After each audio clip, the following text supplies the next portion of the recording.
In a strange world, everyone receives a blessing from a certain animal god upon turning 16. Today, Sophia Leela is called to the front of her class to receive hers. As she nervously shuffles forward, she silently runs through the many abilities she might gain from the animal gods, each blessing unique and powerful in its own way. When she finally reaches the front, her instructor gestures to a spread of floating cards and encourages her to pick one, explaining that it will determine which animal god will bestow their blessing upon her. Her heart pounds as she begins to panic. She silently begs not to be given any ability that would make her stand out. She'd rather receive something simple, like the mole god's gift of night vision, something that's simple and safe. Eyes shut tight, she reaches out and hopes for the best. But when she opens them, she finds the card of the gorilla god staring back at her. The next day, Carissa and her group of friends approach Sophia, curious to know which god chose her. They poke fun at her, claiming even the bird god wouldn't bother giving her a gift, or that she lacks any form of charm to be chosen by a god like the peacock. Despite their taunts, Sophia says nothing. She keeps her blessing to herself, refusing to reveal the truth. Eventually, the girls lose interest when they hear that Luis has returned to campus. They rush off to find him, leaving Sophia alone in the classroom, finally free to eat her lunch in peace.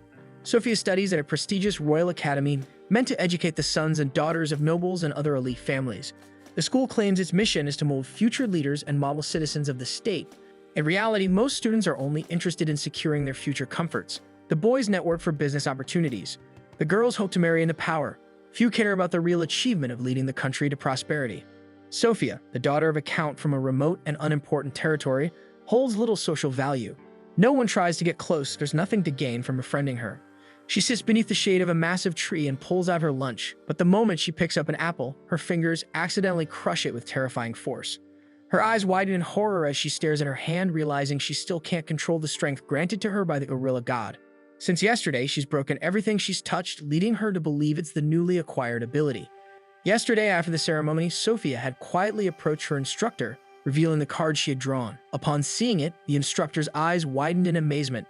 With a reassuring smile, he told her it was a rare and powerful blessing, the gorilla god's card, one that only appeared once every 50 years.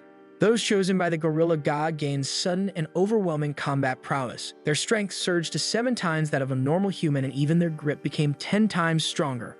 Sophia's legs gave out and she collapsed to her knees. This was not the kind of ability she had hoped for. She never wanted to stand out and never asked for something so destructive or difficult to control. Before she could say anything more, the instructor suddenly asked her to return the next day for a private meeting.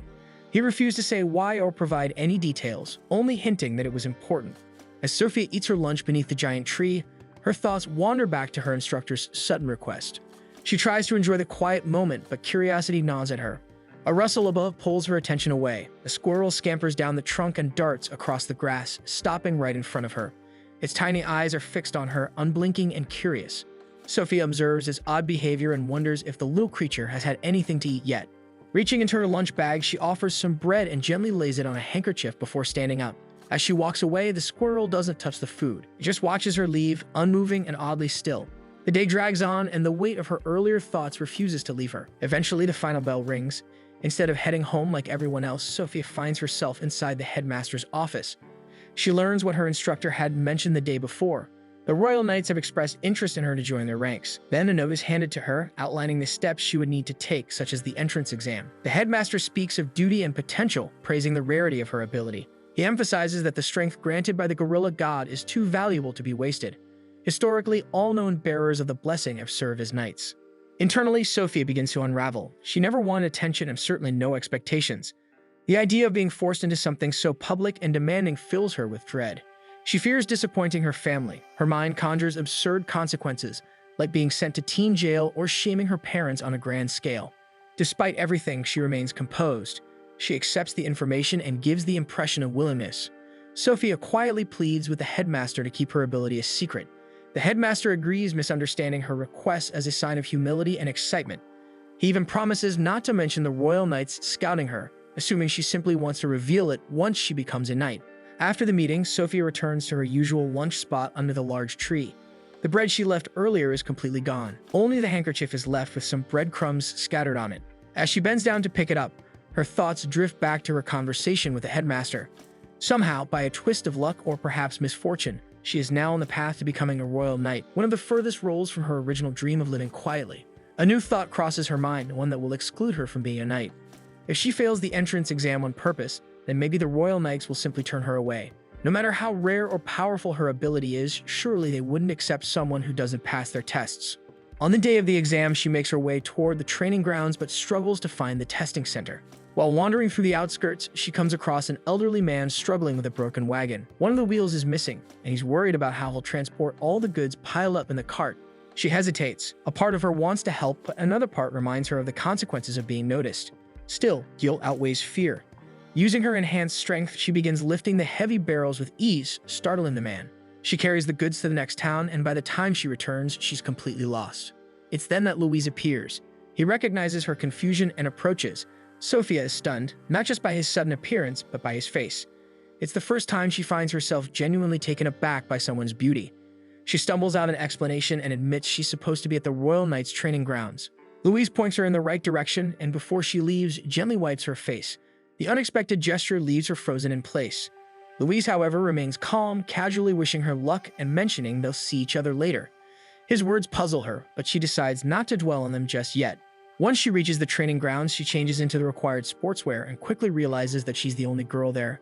Her plan to fail lingers in the back of her mind, until she notices Louise make an entrance and announce that he will be proctoring the exam. The first test begins with a simple challenge, a 100-meter dash to assess the candidate's speed. A boy named Isaac raises his voice to go first, volunteering without hesitation. From the sidelines, Louise casually observes, his sharp gaze noting the strength in Isaac's well-toned legs. The air grows tense as he prepares to run. When the signal is given, Isaac surges forward with explosive force. His body moves like clockwork, control focused fast. He finishes the dash in an astounding 9.9 seconds, drawing gasps and murmurs from the crowd. Even Sophia is impressed. With the bar set so high, she quietly readies herself for failure. Maybe this will be enough to get her dismissed. Finally, it is her turn, and she walks toward the track. A few of the examinees snicker as they notice her odd, slightly awkward starting stance. She ignores them. All she wants is to complete the race, fail, and leave unnoticed. But the moment her foot pushes off the ground, something changes. In an instant, the gorilla god's power flows through her. Her muscles tighten, her legs propel her like a cannonball, and she rockets forward at inhuman speed. Before she can even process what's happening, she's past the finish line and crashes into the wall at the far end, leaving a hole in it. Silence falls. The crowd stares, stunned. Even Sophia stands there, staring back at the wreckage, breathless from the sudden burst of strength. A quiet realization flickers in her chest. She enjoyed that moment. She released her power. The thrill makes her feel uneasy, since the gorilla's power is growing on her. The next challenge is repelling. The towering height of the tower looms even from the base, and once Sophia reaches the top with the others, the sheer drop is worse than she expected. While the group hesitates, debating who should go first, a confident boy named Eddie volunteers. He descends swiftly, even performing a stylish flip before landing safely. Sophia glances around only to find Isaac off to the side, clearly shaken. He's cowering slightly, his face pale. She approaches and he admits his fear of heights. Sophia calmly suggests they go down together, with her leading, so if anything goes wrong, she can catch him. Surprised by her willingness to help, Isaac goes up to the rope, happy to know he has found a friend in this challenge. As they make their descent, Isaac freezes again, realizing that even with Sophia, it is still scary. Suddenly, a gust of wind throws him off balance. His rope jerks violently, the safety latch snaps. Sophia's instincts kick in. She grabs Isaac mid-air, noting briefly how light he feels in her arms. But their combined weight strains the anchor, and the screws rip out of the wall. The two plunge toward the ground. Without thinking, Sophia rotates mid-fall, cradling Isaac in a protective bridal carry. She braces, absorbing the impact with a powerful crouch. Dust erupts around them as they hit the ground, but both remain unharmed. Louise watches from a distance, awestruck. Isaac tearfully thanks Sophia as whispers ripple through the training ground, praising Sophia for her bravery. Louise, regaining composure, quiets the crowd and reminds them the exam is still ongoing. He then calls Sophia over and escorts her to the infirmary. It's only then that Sophia realizes the skin on her palm is torn up. As Louise tends to her injured hand, he notes that the cuts aren't as deep as they should be, considering the weight she carried during the fall. He casually compliments her strength, mentioning that it's no surprise Isaac seems completely smitten with her after what happened. While Louise resumes cleaning the wound, Sophia takes the chance to study his face more closely.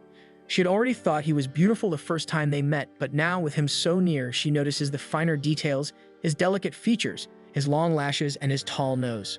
He glances up, catching her silence, and assumes she's in pain, but she quickly denies feeling any discomfort. Flustered. In truth, she had simply been staring too hard, lost in thought, and now scrambled to hide her embarrassment. Her sudden awkwardness makes Louise laugh, a soft, amused sound that takes her by surprise. At that moment, she realizes he's much younger than she initially assumed.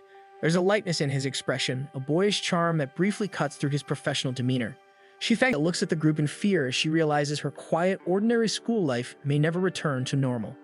During night training, Sophia's friends grow concerned as they notice she seems distracted. What they don't know is that she's still upset from a confrontation she had with Lewis fans.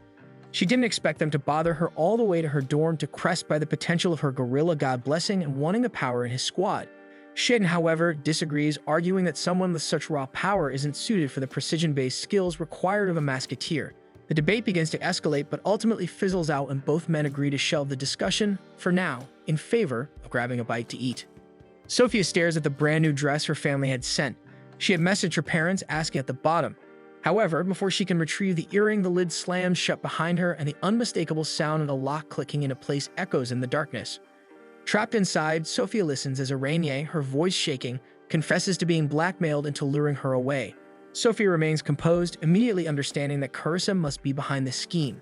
Recognizing the potential consequences for Irene if she escapes and exposes the plot too early, Sophia makes the painful decision to stay confined until the party ends, determined to shield her classmate from further harassment. However, her plans are swiftly disrupted when unfamiliar voices drift toward her hiding place. The sounds grow louder, and she realizes with dawning horror that the crate she is trapped in is about to be moved. Her body moves as the box is lifted, and she struggles internally, torn between staying hidden or risking exposure to free herself from whatever unknown destination awaits her. As the crate shifts and jolts, Sophia holds her breath and resists the overwhelming urge to break free. She remains completely still, her body braced against the rough wood until the footsteps surrounding her finally fade. The men, unaware of her presence, set the crate down in a room on the third floor before exiting. Channeling her strength, she strikes the wooden wall with a firm, calculated punch, causing the structure to splinter and collapse into broken panels around her. The sudden rush of cool air floods her lungs, and relief washes over her now that she is free from confinement. Taking a moment to steady her breathing, Sophia moves toward the window and peers out into the quiet school grounds below. Eventually, she decides against returning to the party. If she stays hidden, Irene won't suffer retaliation from Carissa, and she tells herself this is the best course of action. Part of her even believes that by removing herself from the event, the girls who long for Lewis' attention will have their chance. Yet despite the logic behind her decision, an unshakable ache settles in her chest at the thought of missing out. Before she can linger on her feelings, a sudden rustling sound breaks her thoughts. Alarmed, Sophia stiffens and instinctively prepares herself for a possible attack. Eyes shut and shoulders tense, she braces for impact, only to open her eyes moments later and find a small squirrel by the window. Meanwhile, Isaac and Eddie begin to worry since Sophia has been missing for some time. They search the school grounds, hoping to find a clue on where she's gone. Sophia then recognizes that it's the same squirrel she had fed before, the one she had offered a piece of her bread to. A faint smile appears on her lips as she thanks the tiny creature for its unexpected company. The squirrel squeaks and gestures toward the door with its nose, seemingly urging her to leave, but she quietly explains her decision to remain. She speaks aloud, mostly of herself, saying she doesn't want her classmate to be hurt for what happened. The bomb warning, she reasons, was likely a prank and her presence is no longer essential. Even so, she finds herself admitting some brawling. The second man draws a weapon, but Sophia reacts faster, disarming him with a swift movement and knocking the rope using knots she learned in survival training. She interrogates the conscious one, demanding answers, but he only glares at her with defiance, declaring he will not betray their ideals. Before she can press further, the squirrel lets out a series of frantic chirps and leads her to a corner of the room. Sophia approaches and discovers a large box with a clock inside, but she realizes it's the bomb. Desperate, she begs the man to explain how to disarm it, but he merely smirks and warns her that they are willing to go down for their cause. Panic claws at her chest as she studies the device. It's nothing like the bombs they covered in training. Its structure and triggers are unfamiliar, its timer already active. She wants to call for help but realizes time is short and everyone who could assist her is too far away. Swallowing her fear, she formulates a grim plan. She turns to the squirrel and whispers for it to run. With firm hands, she lifts the box containing the bomb and stumbles toward the window. Below, the celebration continues, oblivious to the danger. She waits for the right moment when no one is looking, then leaps from the third-floor window, landing safely on the ground. She runs. Her breath comes in short bursts as she sprints across the school grounds, cradling the bomb tightly against her. Her thoughts blur with the faces of those she wants to protect, not just Lewis or her friends, but every student, even those who mock or envy her. None of them deserve to suffer. No one should get hurt. Eventually, she finds a clear part of the school far from the festivities. Her chest heaves with exertion, but she doesn't stop. Clutching the device to her chest, she crouches low, shielding it with her body in a last desperate attempt to contain the blast. To her astonishment, Sophia hears a squeak by her ear. Turning her head weakly, she sees the squirrel from the abandoned building. It travels to the box in her hands, its little paws reaching the mechanism as if attempting to stop the countdown itself. The sight nearly brings her to tears. But before she can react further, the crackle and pop of distant fireworks echo in the air. As she stares up at the vibrant display of lights exploding across the sky, an idea sparks in her mind. She slowly rises to her feet despite her fears. She steadies her breath and lets the box drop in front of her. With all the power she can muster, she draws her leg back and kicks the device high into the sky. Seconds later, the bomb detonates mid-air, its blast concealed by the ongoing fireworks show. Somewhere not far away, Leohard catches the sight of the odd explosion and offers a knowing smirk before disappearing into the shadows. Sophia collapses to her knees, her heart pounding, every muscle in her body aching. Relief washes over her. She made it in time. Before she can gather her thoughts, she hears hurried footsteps and Isaac's voice calls out to her. He reaches her, breathless and concerned. Seeing him, a wave of emotion crashes over her and tears spill down her cheeks. Moments later, Eddie appears, equally worried. Both boys rush to her side, but she insists she's fine, though she admits that she has no strength left to stand. Without prying further, the two decide not to push her for answers. Isaac gently lifts her and carries her toward the school. Still, Eddie's curiosity gnaws at him. As they walk, he asks about her disappearance. Sophia hesitates, then tells them she saw suspicious figures enter the abandoned building and followed them, eventually discovering the location of the explosive. She leaves out the part about Irene and Carissa, unwilling to trouble them further. Eddie quickly pieces things together, realizing the unusual firework earlier wasn't what it seemed. Sophia sheepishly admits she kicked the bomb into the sky. Frustration flashes in Eddie's eyes as he scolds her for taking such a risk alone, but she explains that the culprits are tied up in the old building. Soon after, Louis finds them. Isaac is the first to salute and relays Sophia's report. Sophia, still flustered from earlier, watches Louis with unease since she had just realized that she loves him. She steels herself and apologizes for acting independently. To her surprise, Louis doesn't acknowledge the apology. He simply tells her to rest for the night and file a formal report later. Without sparing her a glance, he instructs Eddie to escort her to her dorm and orders Isaac to submit the incident report immediately. Stunned by his cold demeanor, Sophia insists she can still help, but Louis, unyielding, cuts her off and repeats the order without emotion. As he walks away, Sophia watches his retreating figure, confusion and guilt swirling in her chest. Eddie gently urges her to rest, sensing her hurt. She casts one final look at Louis and wonders what she did wrong. She worries that after tonight, Louis may actually hate her. Once classes resume on the weekday, Sophia is surprised when Carissa and her group of friends approach her. The girls look uneasy, shifting awkwardly as they gather the courage to speak. Carissa, usually sharp-tongued and proud, struggles the most. She hesitates, fumbles over her words, and falls silent more than once. It takes a gentle nudge from Irene, who quietly encourages her with a firm look, for Carissa to finally utter an apology. Eventually, Carissa and the rest of the girls follow her lead, each offering a sincere apology. They admit that what they did was driven by jealousy and competitiveness, emotions they now recognize don't excuse their actions. They acknowledge that their prank could have led to serious consequences and express remorse for letting envy cloud their judgment. Sophia listens quietly, grateful for their honesty. She tells them that despite appearances, she and Louis aren't particularly close, it's simply been her partner that evening. The revelation leaves them momentarily confused, particularly when Sophia thanks them sincerely for playing an unintentional part in helping her discover the bomb. Carissa, unable to fully process Sophia's gratitude because she is unaware of the mission, brushes it off and instead shifts the conversation. With an easy and kind smile, she compliments Sophia, confessing that she looks stunning at the party in her red dress. She tells her to have more confidence and, in a rare show of friendliness, invites Sophia out for tea. Carissa even offers to help with her hair and makeup next time, declaring that this could be a great beginning for their friendship. Irene immediately agrees to join them, clearly delighted by the idea. For once, there's no tension between them, only a strange but welcome sense of camaraderie. Yet even as she laughs softly with the girls, her thoughts linger on Louis. She can't help but worry about how he truly feels about her now. Staring at the Knights' training grounds, Sophia takes a deep breath and squares her shoulders before stepping forward.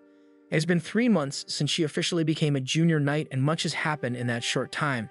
Her most significant acts so far have been apprehending 2 members of the underground anti-monarchist group known as Daybreak. Unfortunately, those men had escaped custody under mysterious circumstances. The fact that they had even infiltrated the school to begin with remains an unsolved puzzle, leading to rumors of a possible spy embedded within the academy's noble students or even among the staff. While the thought of a traitor inside the school certainly troubles her, it's not the only weight on her mind. What unsettles her more on a personal that she may have just seriously injured the person she loves. In an undisclosed ruin buried deep beneath crumbling archways and moss-covered stone, Lloyd and Keith kneel before their superior. The two men responsible for planting the bomb at the school receive praise from Leohart, their true commander all along. A sly smirk plays on Leohart's face as he is clearly pleased with their work. The chaos they stirred is only the beginning. Taking down the noble academy, he muses, will be a challenge worthy of his time. Several weeks after the incident in the snowy mountains, Sophia and the others settle back break from night training. The winter air is crisp, the sun soft against the stone pathways and friction as well. Sophia blinks in confusion, thinking back to the party. As far as she knows, the only boys who talked to her were Eddie and Isaac. Both just wanted to give her gifts. She even mentions that she plans to return the gesture when she finds the time. Lewis then offers to join her on her shopping trip, wanting to buy similar presents that Eddie and Isaac had gotten her. The statement confuses her since she didn't think Lewis would have wanted a hair accessory and scarf, especially with his short hair. However, the grip on her waist to reassure him, she softly reminds herself and him that she couldn't possibly fall in love with anyone else. Only Lewis. Her heart belongs to him. Moved by her words, Lewis loosens his grip so she can turn to face him. With quiet intent, he suggests they make a vow tonight, asking if it's finally okay for them to share a kiss. Sophia stares at him nervously, then gives a shy nod. When he leans closer, she doesn't pull away. Their lips meet in a soft, lingering kiss, their first. The room is quiet, the world outside momentarily forgotten. When they part, Sophia looks at him lovingly, but Lewis suddenly grows shy. She tries to stand flustered, but stumbles. Lewis catches her just in time, and the two tumble back onto the couch, Sophia now lying beneath him and Louis hovering above. They freeze, realizing the position they've ended up in. After realizing the position they are in, Lewis is the first to pull away. Flustered, he quickly rises and rushes toward the door, keeping his back to her.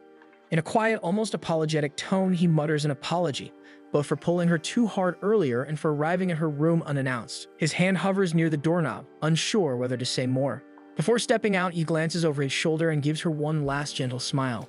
He casually invites her to visit his room someday, then slips out before she can react. Even after he leaves, Sophia remains frozen, staring at the closed door, handsome boys among the knights their age. Sophia, caught off guard, nods and admits that many of them are quite attractive. Most knights keep fit, after all. The girls immediately swoon and chatter excitedly at the idea. Then Sophia, still puzzled, turns to Clarissa and asks if Leohart is her boyfriend, since they attended the school party together.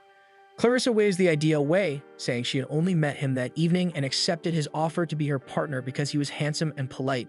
Before the conversation can go further, Clarissa suddenly declares that she's going to find a dress for Sophia now that they're all together, and darts off to the nearest boutique. The others follow close behind, laughing. Araigné and Sophia exchange amused glances, smiling as they admire the group's energy before running to catch up. One day, all the knights gather at the bustling port town for the annual military arts competition. The air buzzes with energy as knights from various divisions prepare to face off. Eddie and Isaac are at the side, discussing the mechanics of the competition, especially since Eddie isn't familiar with how it works. Isaac explains that the ground forces, maritime squad, and musketeers all compete against each other to see which group has improved most through training. Meanwhile, the junior knights are split among the three based on their divine blessings to keep the matchups fair and balanced. However, Sophia is the only one exempt from the competition. Instead of competing, she'll be assisting the event as part of the first aid response team. Apparently, all three divisions had argued over which one would get to have her on their team, so in the end, it was decided to remove her from the competition altogether to avoid further conflict. At the thought of Sophia tending to injuries, Isaac grinned and excitedly promised to get himself hurt just so she'd come running to help him. Before they can argue further, they hear a familiar voice call out. Turning toward the sound, they spot a nearby boat where Clarissa and her group of friends are loudly cheering for Sophia to do her best in training. Isaac enthusiastically waves back at the girls, clearly energized by their presence. The junior knights are soon assigned to their respective teams. Eddie ends up with the ground forces, Isaac joins the maritime squad, and Louis is placed with the musketeers. Sophia catches Louis' eye and gives him a silent, encouraging smile. Louis, seeing her support, returns a soft smile of his own. The first event is the obstacle course. Isaac darts ahead of his competition with ease, using his blessing to give him a head start. Driven by the desire to impress Sophia, he rushes forward, only to halt at the challenge, a tall stone wall. He pauses, trying to figure out the best way to scale it, which allows Victor, blessed by the wolf god, to overtake him. Victor expertly climbs the wall with fluid agility and blazes through the rest of the course, ultimately winning the round for the ground forces. By the time Isaac catches up, Victor is already walking back to him, complimenting his strong legs, and invites him to join his squad once he graduates into a full knight. Next up is the swimming event. Both Eddie and Isaac quickly opt out, admitting they're terrible swimmers.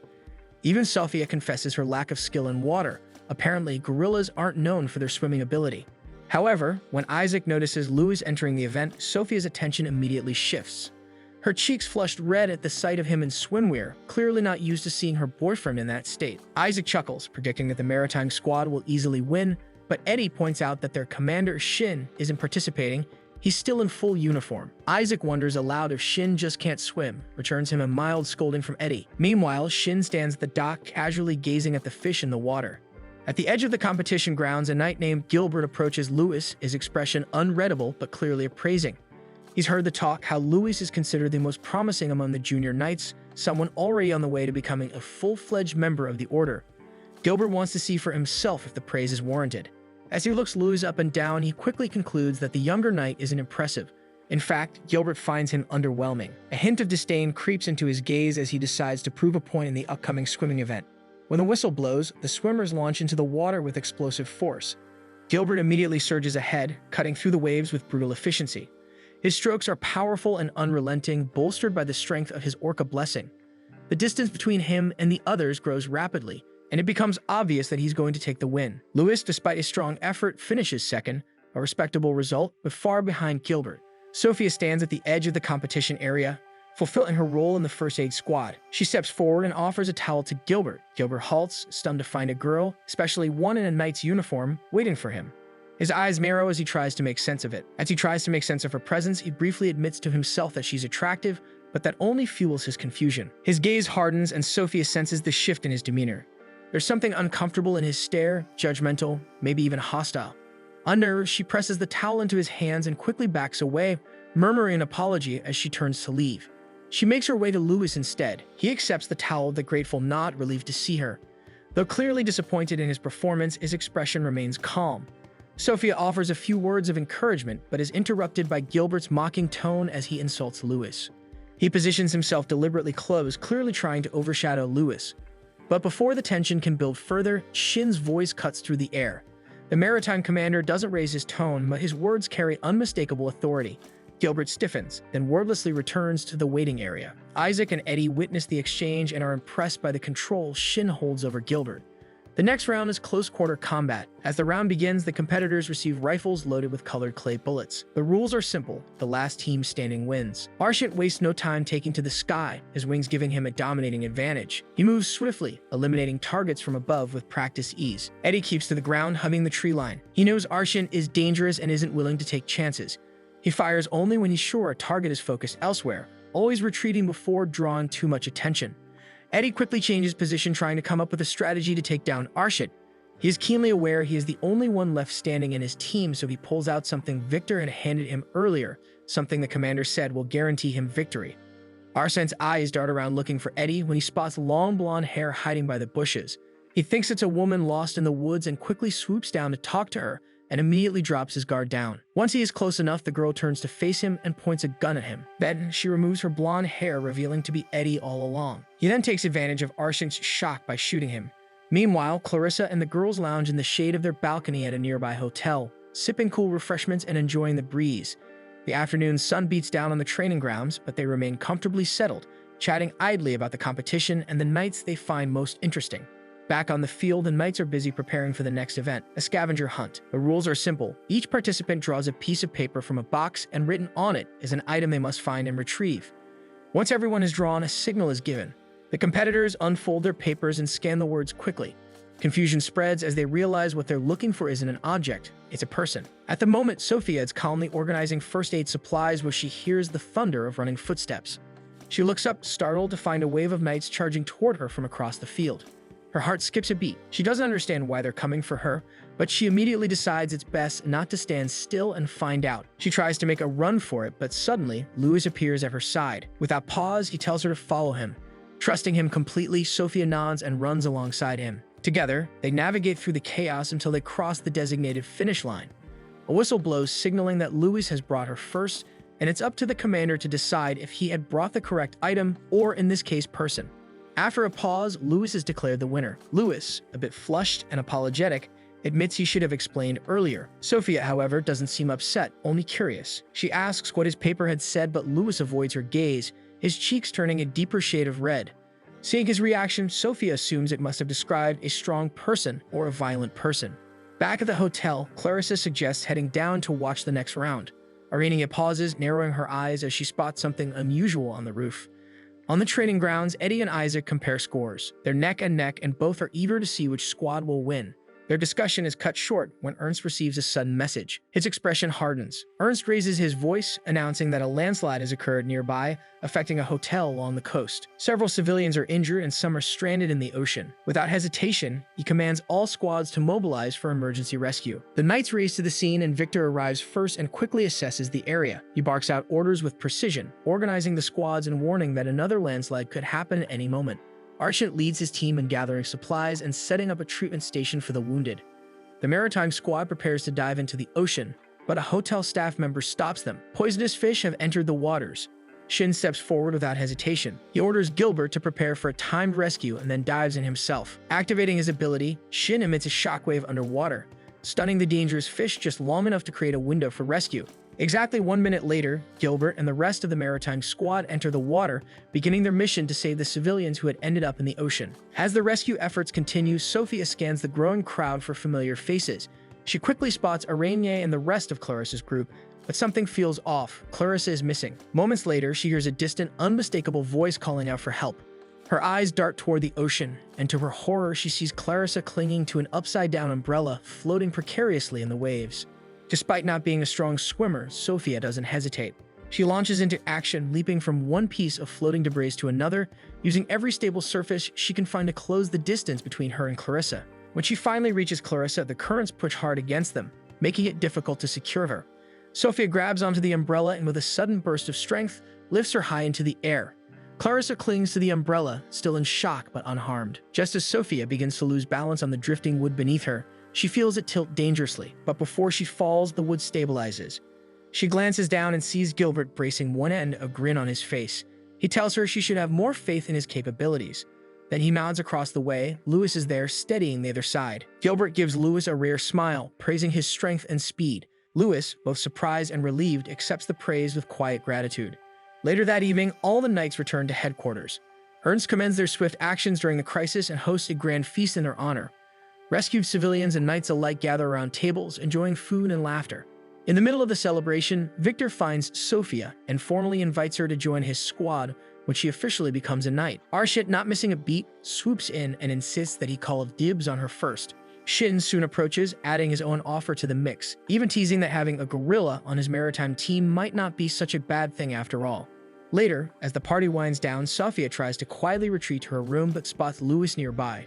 She walks over, shyly asking again what had been written on his scavenger hunt paper. This time, Louis answers. He had been told to find the person he most wants to protect. Sophia tries to downplay it, reminding him that he's already done plenty to protect her. But Louis gently kisses her hand and promises to continue doing so. Before she can respond, Eddie and Isaac appear, Isaac, as usual, oblivious to the moment. Just then, a firework bursts in the sky. The four of them fall silent, gazing upward as colors bloom across the night. Amidst everything, Louis and Sophia's hands begin to touch. One quiet afternoon, Louis and Sophia meet after her training. Louis immediately notices she's still in her school uniform, a clear sign that training ran longer than expected and she hasn't had the chance to return to her dorm. He suggests they find her something more casual to wear, subtly noting that their uniforms might draw attention, especially since they're from a school reserved for nobles. Sophia, however, suspects a different reason. She wonders if he's worried about being seen by other students who might try to separate them. Louis then shyly admits that he'd like to hold her hand, only to retract the statement a moment later, clearly flustered. His embarrassment doesn't last long. Sophia finds his honesty endearing and tells him she'd like that too. Since the start of the training camp, they barely had time to themselves, so she's happy to share this moment with him. Reassured by her response, Louis grows more confident. With a soft smile, he tells her he'd like to give her a gift to commemorate their first real date. Meanwhile, back at the Knights' headquarters, a report reaches Ernst. A duke had just been shot by an unknown assailant. The report is brief, but its implications are troubling. Back in town, Louis and Sophia visit a quaint dress shop. Sophia tries on several outfits while Louis waits nearby, doing his best to remain composed. Each new outfit flusters him more than the last. Sophia looks effortlessly beautiful in everything she wears, making it hard for him to decide on just one. Finally, she steps out in a soft, simple dress that fits her perfectly. Louis' reaction is different this time. His gaze lingers, full of quiet admiration. This one, he thinks, feels just right. Not too flashy, not too overwhelming, just her. Sophia picks up on his change in demeanor and smiles. They decide on that dress, and once outside, she thanks him warmly for the gift. It's easy to wear, looks lovely, and more importantly, she feels comfortable in it.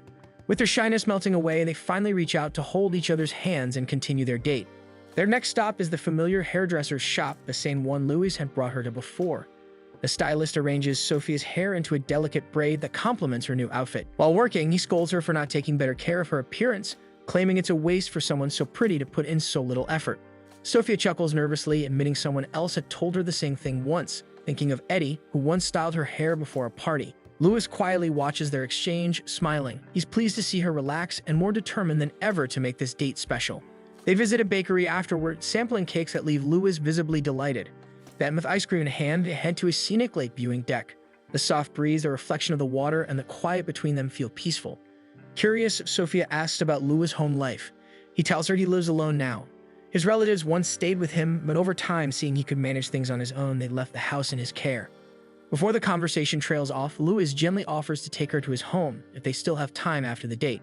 Sophia freezes at Louis' unexpected offer, her mind instantly racing with possibilities she isn't quite ready for. Her eyes widen in panic, clearly caught off guard by the suggestion of going to his house. Louis quickly notices her reaction and gently reassures her. He tells her there's no pressure, she's completely free to decline. He simply thought it would be nice to share a quiet, private dinner together, nothing more. Realizing she had let her imagination spiral, Sophia blushes in embarrassment. At the mention of dinner, she relaxes slightly and agrees to the plan. Louis smiles warmly at her response and suggests they head to the local market to pick up ingredients for the meal. Elsewhere, the mood is far less serene. The Knight commanders are on high alert, investigating the scene where the Duke was attacked. There's a collective sigh of relief upon learning that the Duke survived the gunshot, albeit narrowly. But the circumstances surrounding the incident are troubling. Someone had the audacity to pull off such a bold move in broad daylight. Evidence points to the culprits being affiliated with the anti-monarchist group known as Daybreak, identified by the signature red that each attacker wore. At headquarters, Ernst and Victor discuss their next move. The group's actions have escalated beyond harmless protest. This was a deliberate, calculated attempt to undermine the nobility. They agree that Daybreak must be dismantled swiftly and quietly before news of the attack spreads and causes unrest among the nobles. As the sun begins to dip below the horizon, casting warm amber light across the town, Sophia and Louis arrive at the bustling market. For Sophia, the sight is nothing short of magical. She'd heard of this place in passing but never had the chance to visit until now. Her eyes light up when she spots a stall full of bright red tomatoes. She stares at them, utterly enchanted by their color and freshness.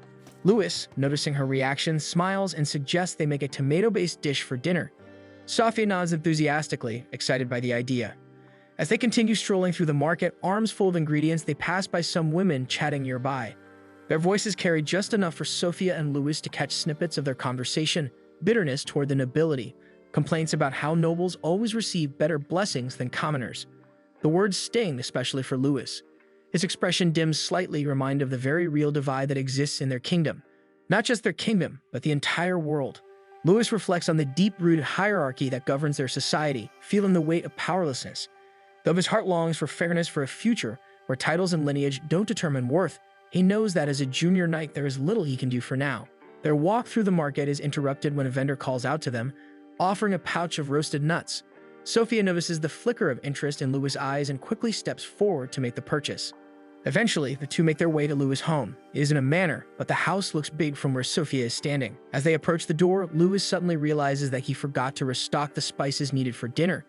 With a brief apology, he places the grocery bag in Sophia's arms and hands her a key to the house. He tells her to wait inside while he heads back to the market and casually mentions that the key is now hers. Sophia is stunned by the statement, her heart thudding as she stares at the key in her palm. After a moment of standing frozen at the doorstep, she finally unlocks the door and steps inside. The interior is warm and inviting, filled with quiet details that reflect Louis' presence in the house. She finds the kitchen tucked at the back and begins unpacking the groceries, moving with calm curiosity as she familiarizes herself with the space. Not long after, Louis returns, breathless from navigating the evening market. He steps into the kitchen to find Sophia already preparing dinner, the smell of simmering stew filling the room. She turns to greet him, the expression on her face soft and welcoming. He makes his way toward her, drawn in by the sight. As he watches her stir the pot with focused care, a warm sensation spreads through his chest. When he compliments her skills, she explains that it's part of her training to better control her strength. She offers him a spoonful of the dish, wanting to know if it suits his taste, but quickly realizes the move is too bold and familiar.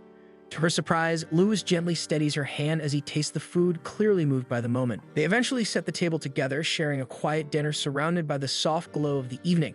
The food is simple but delicious, and Lewis clearly enjoys every bite. Afterward, they clean the kitchen side by side. Once everything is tidied, they retreat to the living room and settle onto the couch. Sophia absently reaches for the necklace resting against her collarbone and fondly studies it. Lewis notices and takes a seat beside her, his gaze lingering on the jewelry. She admits that she wears it often, only ever taking it off during missions to keep it safe. Shyly, Sophia admits that she never wants to part with the necklace around her neck. It's the very first gift Lewis ever gave her, and because of that, it's precious beyond words. Lewis is visibly moved by her sincerity. Without a word, he wraps an arm around her waist and gently pulls her into a firm embrace. He thanks her, then he finally confesses the uncertainty that's been lingering in his heart. He hadn't known the best way to make her happy. The only way he ever learned to express his love was through gestures, through quiet offerings like gifts and acts of service. Hearing this, Sophia's arms tighten around him, offering the comfort she knows he needs. With all of her heart, she reassures him that he doesn't need to try so hard. Being with him, being loved by him, is more than enough. That alone is its own gift. Her gaze is steady, glowing with certainty as she affirms her feelings. Touched beyond words, Lewis gently cups her face, his thumbs lightly brushing her cheeks. Then slowly he leans in and kisses her.